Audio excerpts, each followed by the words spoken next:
La carte de la brèche à la fin. Moi, je vais vous donner quelques exemples, comment on peut essayer de les marier. Je vais commencer par ce tour, que vous connaissez sans doute tous. Vous connaissez ce cadeau, The Gift. Et je vais vous montrer quelque chose qu'on peut faire. Alors, The Gift, c'est simplement une boîte. Une boîte qui contient un jeu de cartes. D'accord? Au début, c'est simple. Ces cartes,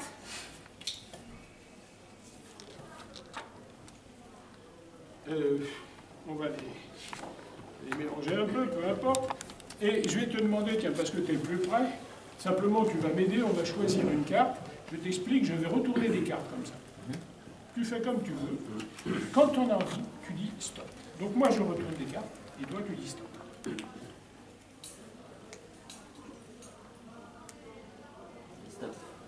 Stop. Tu as dit stop sur un 10 de trèfle. C'est assez extraordinaire. Est-ce que tu sais pourquoi tu as dit stop sur un 10 de trèfle? Ah, ça, c'est la question. C'est la question piège. Tu as dit stop sur un 10 de trèfle pour une raison très simple. Attends, que je me rappelle. Écoute. Oui, il me semble. Tu as dit stop sur un 10 de trèfle. Tu aurais pu dire stop sur un 3 de pique. Tu aurais pu dire stop sur un 2 de cœur, mais tu as eu envie de dire stop sur le 10 de trèfle.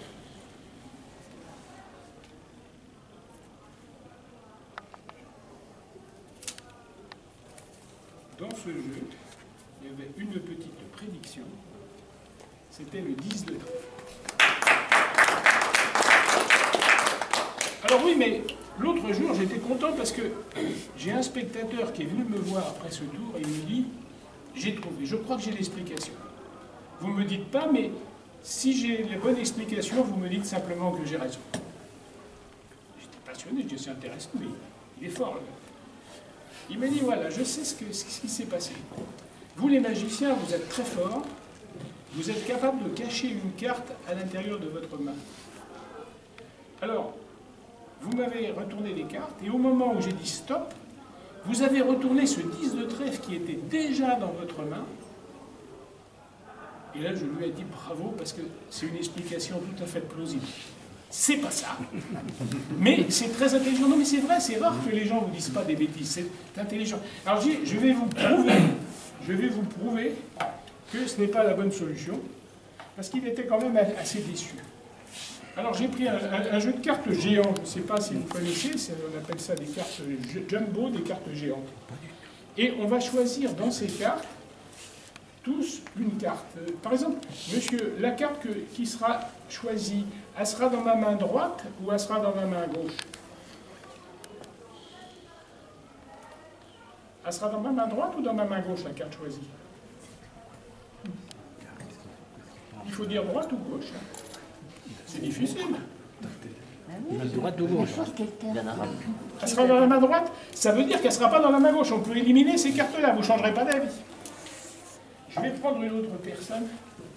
Monsieur, là je vais prendre des cartes. Elle sera dans ma main gauche ou dans ma main droite, à votre avis, la carte? Votre main gauche. Elle sera dans ma main gauche? On peut donc éliminer celle-ci. Oh, il m'en reste plus beaucoup, il m'en reste 3. Madame, à votre avis, cette carte, elle sera dans la main gauche ou dans la main droite? Dans la main droite. Elle sera dans la main droite. Il reste encore un seul choix. Madame, s'il vous plaît, cette carte, ce sera celle-ci ou celle-là? Celle-là. Celle-là? Parfait. Le 6 de trèfle, c'est rare qu'on choisisse le 6 de trèfle, je vous dis franchement. Vous l'avez choisi comme ça, sans... Oui. Est-ce que vous savez pourquoi vous avez choisi le 6 de trèfle, d'ailleurs? Non. Regardez. Il invite vraiment à ce qu'on le prenne. Hein. Regardez. Secouez un peu la boîte. Non, c'est pas vrai. Oh, dis donc.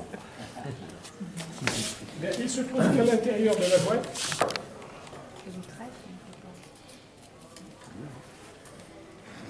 le 6 de trèfle.